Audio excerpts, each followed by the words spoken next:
Welcome to Hope Is Here. My name is Greg Horn. We are talking about the wonderful counselor that Jesus is and just how he loves to give his kids wisdom. And yesterday we talked about that we're basing this off of Isaiah chapter 9, verse 6. And no, it's not just a verse for the Christmas season.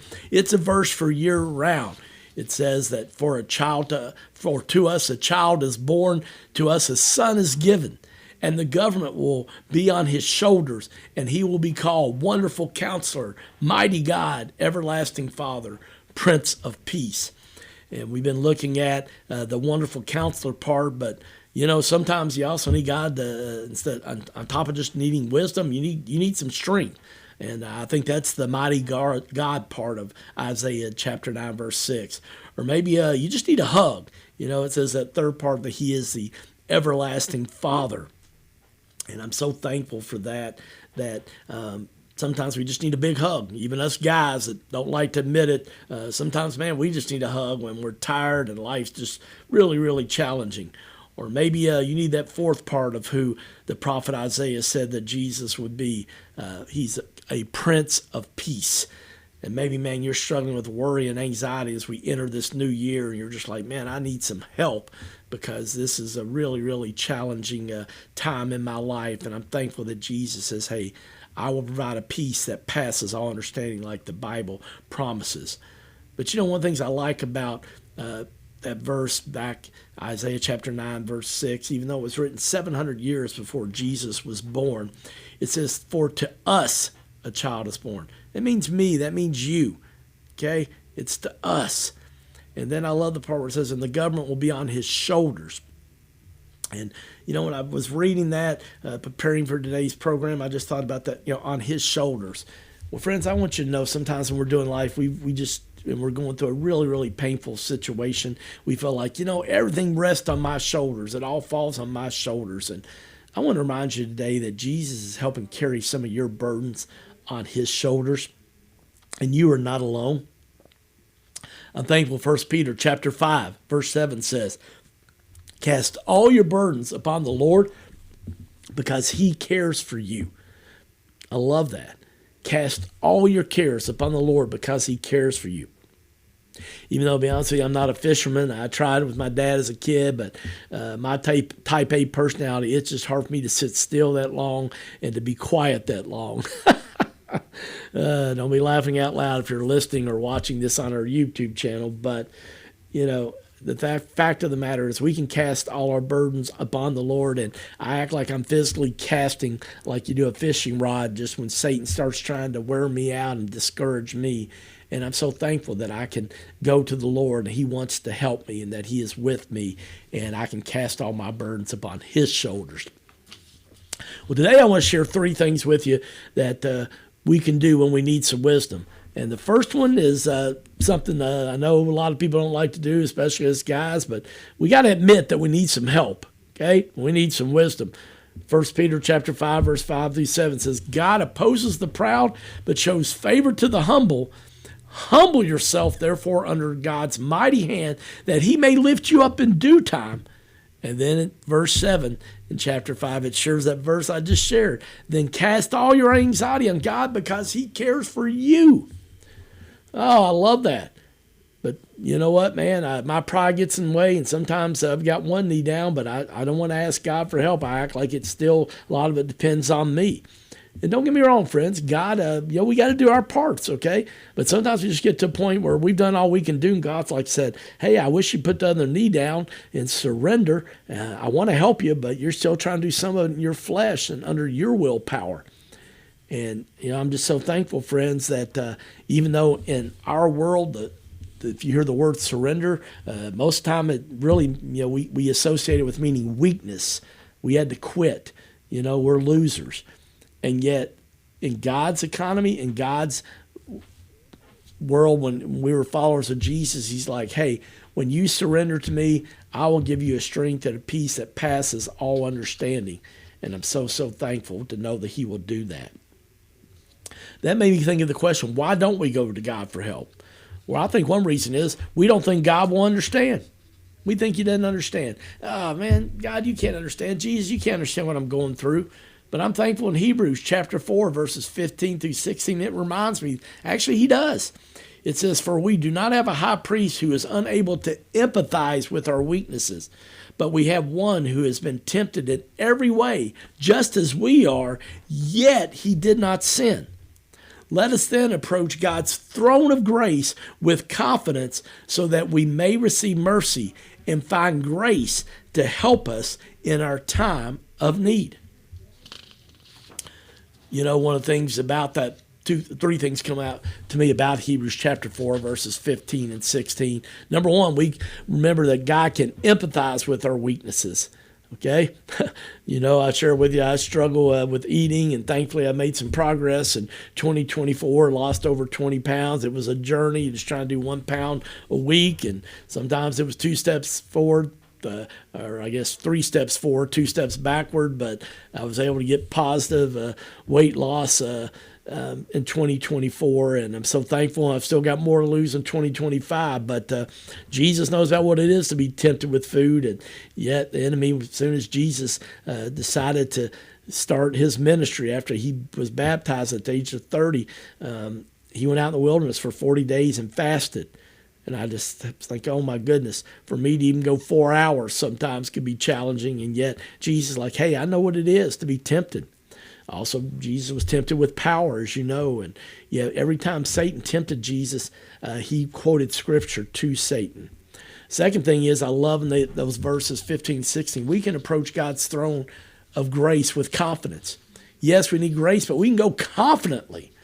A lot of times, friends, we don't do that. We go weakly and meekly, and, you know, it's good to be meek, but you know what the word meek actually means? It means strength under control. And I'm so thankful for that, friends. Third and final thing I think we can learn from Hebrews chapter 4, verses 15 and 16 is that you will receive mercy, you'll find grace, and you'll receive help in your time of need. And I don't know about you, some days I need mercy, I need grace, and I definitely can use some help. So be encouraged by that. Maybe you want to write Hebrews chapter 4, verses 15 through 16, those 2 verses on a Post-it note and place it in a lot of places you can see. The second reason I think we don't ask for wisdom is fear. Ralph Waldo Emerson said, half a man's wisdom goes with his courage. Bertrand Russell said, to conquer fear is the beginning of wisdom. Proverbs chapter 9, verse 6 says, the fear of the Lord is the beginning of wisdom, and knowledge of the Holy One is understanding. And I love this because a couple things come to me through this. Fear here doesn't mean to be afraid, but to honor God, to respect him. It says the fear of the Lord is the beginning of wisdom. You know, friends, we should fear God. I mean, my goodness, the God of the universe, the very one that gave us breath this morning. But it actually means in this, you know, in the Bible, most of the time it's saying, hey, honor, respect God. And that's where it starts, friends, for God to give you wisdom. Then it talks about having knowledge of the Holy One as understanding. Friends, you got to spend time with God. And I know by listening to Hope is Here, you're obviously trying to do that. So thankful for so many people that listen, both live on the radio as they're driving to work or at home or on podcasts. So thankful that you're filling your spiritual tank with Hope is Here. Psalm 119, verse 24 says, your laws please me. They give me advice. You know, friends, a lot of times we're like, oh, man, I just, don't like all these laws and all. But, friends, God gave us these to be boundaries to help protect our hearts, our minds, and our souls. So I want to encourage you to embrace those. A third thing I've found why we don't ask for help when we need some wisdom in our life is because of pride. We're embarrassed to ask for help. And that's one of the things, friends, I've been doing a better job with that, just knowing that sometimes I need to just be able to ask others for help. And when I do that, that leads me to the second thing I want you to learn about wisdom. What to do when you need some wisdom is ask someone who has experience with the situation that you're dealing with. Ask someone who has experience with the situation that you're dealing with. I love Proverbs chapter 11, verse 14. It says, without wise leadership, a nation falls. There is safety in having many advisors. Oh, friends, man, I'm so thankful for the people that God has put in my life with lots of wisdom. And Greg Williams, my brother Mike, Tom Bohannon, Max Apple, Dean Brewer. I mean, just so many people have so much wisdom. My mom, I'm so thankful for her. My sister, Missy. I just have so many friends that I'm thankful, and family members that I can go to. And we need that, friends. Get experience. If I need help with my physical fitness, I go to Jeff Musgrave. If I need something repaired, I need some help, some wisdom. Roy Stewart, my brother Mike, I'm just blessed. Got to ask for wisdom, and God does that. All these people are followers of Jesus, and they give me godly wisdom on top of earthly wisdom too. Benjamin Franklin said, "Who is wise? He that learns from everyone." In other words, you know what? We can always learn something from everybody. Sometimes, friends, we think, we stereotype people, and it's not God-honoring. And I've learned that I can always learn something from somebody. And I just want to encourage you to remember that God gave us 2 ears and 1 mouth. And I think the key of that is to listen twice as much as we speak.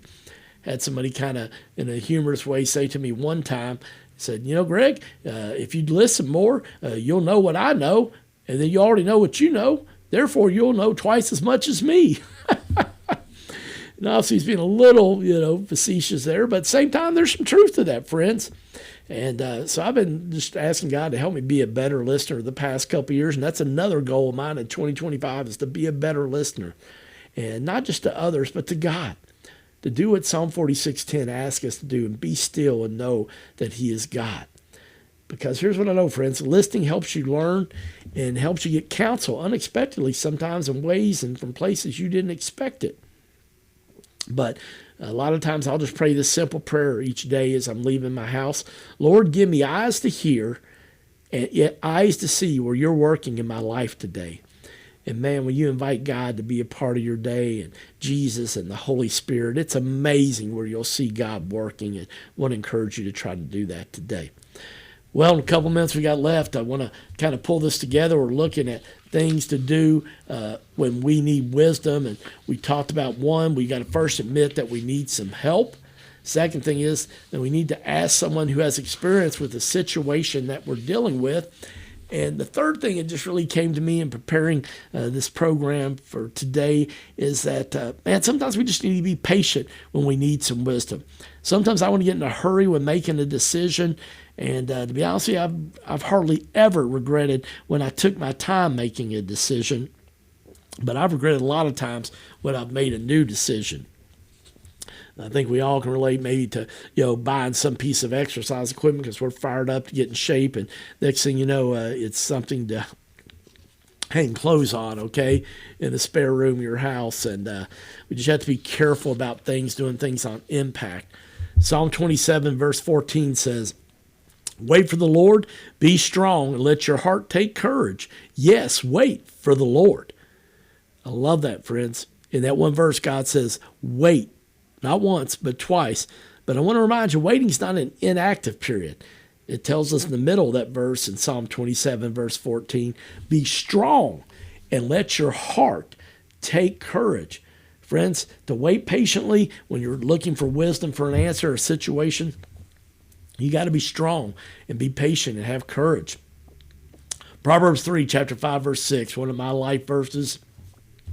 I know I've mentioned, I believe, 3 of those yesterday and today, but this one's golden right here. Proverbs chapter 3, verse 5 and 6 says, "Trust in the Lord with all your heart and lean not on your own understanding. In all your ways acknowledge God, and He will make your path straight." So I want to remind you today that Jesus wants to be a wonderful counselor for you, a mighty God, an everlasting Father, and Prince of Peace. My name's Greg Horn, and this is Hope is Here.